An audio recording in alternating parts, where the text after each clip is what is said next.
Many Magic the Gathering players ask the question.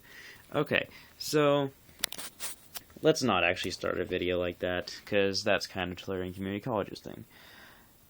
But anyway, a lot of players do indeed ask the question, why is Black Lotus $3,000? Why is it such an expensive card? It's not even that good. It costs 0, yeah, and you can get mana for free, but you have to sacrifice it. You can't use it again unless you get it out of your graveyard.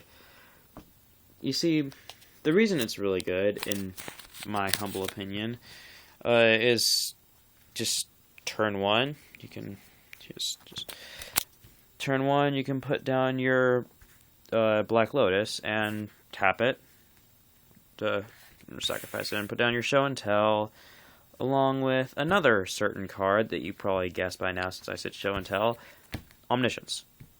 You got Omniscience on turn 1, then you can put down whatever you want. Just Jason Mind Sculptor. Why not?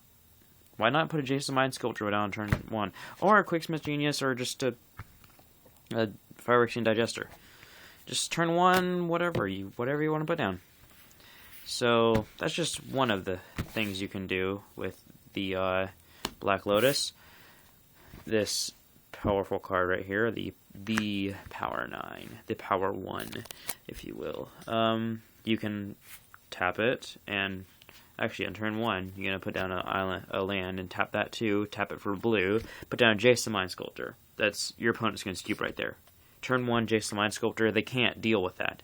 You're going to be doing his +1, +2, the first 2 turns you put him down to make sure your opponent doesn't get what they want.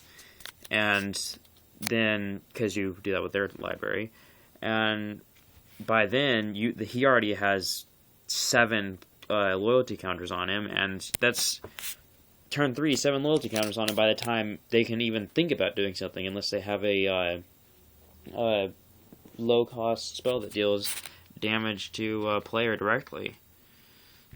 And you cast your Jason Mind Sculptor, you're not going to be letting them get that, because you're going to be making the top of their library not good.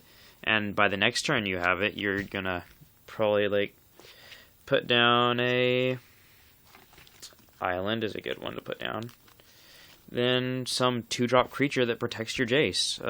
Can't think of any at the moment, but just put down a tap 2-drop creature, protects your Jace, and somebody swings at it, you can just block up with that and probably die, but anyway, that's a Jace on turn 1. Most people will just scoop against that. And that's enough of those. Just you do that, then you tap an island or have another part of the combo. Just tap your 1 Black Lotus. You can put down something as powerful as a Phyrexian Digester. It's a 2/1 with Infect on turn 1. Just 5 swings with this thing, your opponent is dead. Or you can put down your Quicksmith Genius, and that's a 3/2 body at turn 1.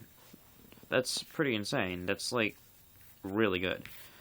Or if you have also, if you have this in your hand, a Darksteel Citadel, it's an artifact land, put that down, then you draw and discard a card as well with your Quicksmith Genius because of his ability. So there's all kinds of stuff you can do with your Black Lotus. Just, you gotta be creative. It's not like Ancestral Recall where you just draw 3 cards. You don't have to do anything with this. It's a good card. It really is.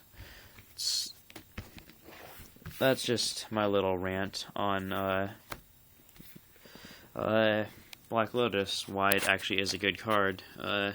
Next video I'm probably gonna go over why a Force of Will is a good card, which should be obvious by now, but I've talked to a few players that don't think so.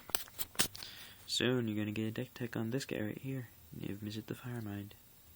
Just hit that subscribe button and you might even get it in your subscription box.